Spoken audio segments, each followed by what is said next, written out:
Hello once again, this is Kevin Johnson from Leverage Consulting, and this is your Organizational Excellence Podcast. I know many of you today are going to be listening to this possibly on the treadmill getting ready for Thanksgiving, or you might be waiting for family members, you might be in the kitchen checking the turkey or something, possibly on the road going to family's house that maybe they cook better than you do, who knows. Today's podcast is about thanks.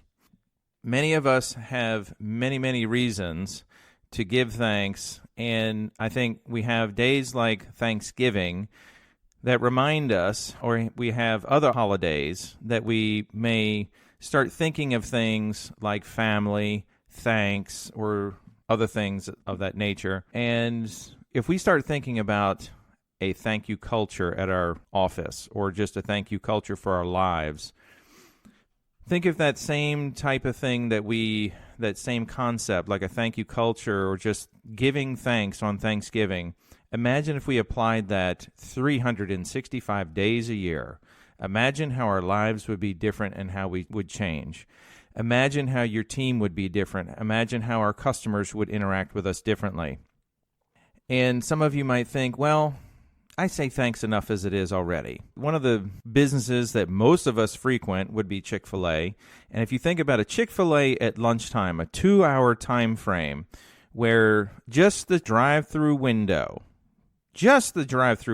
not the 4 to 6 registers inside, but just the drive-through window, I would say on a slow day, they might have a car come through every 90 seconds. On a fast day, when they're really cranking out the lunchtime customers, they're going to have someone leave that window every 30 to 90 seconds. So that means every hour, there are 40 to 120 cars that go past that window. And if you've been to the Chick-fil-A, you know every time they say, "My pleasure," and "Thank you." So do the math there for a second. Over that 2-hour time frame, 80 to 240 times that person at the window has said thank you. If we bring this back to your office, if we bring this back to your team, if we bring this back to your day-to-day routine, even if you want to take it back to your family, how many times are we saying thank you, even for very basic things, like thank you to a customer who's shown up today, thank you to a customer who has referred someone else to you, thank you for someone just doing the basics today, which is maybe another podcast for another time. But it does show people that you actually do appreciate them. It shows them that you've noticed them. And quite honestly, we all like to be appreciated in one way, shape, or form.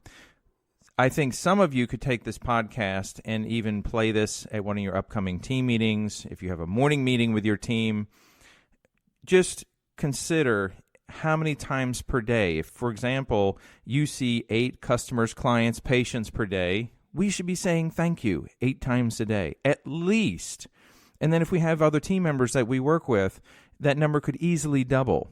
Think about how many times per day we could be saying it. If you want to think about the mindset and psychology behind this, which I am not an expert in, but I would say I have enough EQ in me to notice things. Imagine if we focus on the thank you and create a thank you culture inside our business, our family, our practice. If we created that thank you culture, that's what we're focusing on, as opposed to some of the other things that aren't as positive. We can all point out the things we don't like, but if we continually point out the things that we do like and appreciate on a day-to-day basis and not just the high holidays, imagine the difference that's going to make to your team, yourself, your practice, your business. Enough on that. I hope all of you have a great holiday. I hope you enjoy your family, your friends, and a little bit of time off. Think about this, and like I said earlier, consider playing this for the rest of your team one day next week. Maybe we need to revisit this on a regular basis because we all need great reminders. So that, my friends, has been your Organizational Excellence Podcast. I will talk to you again next week.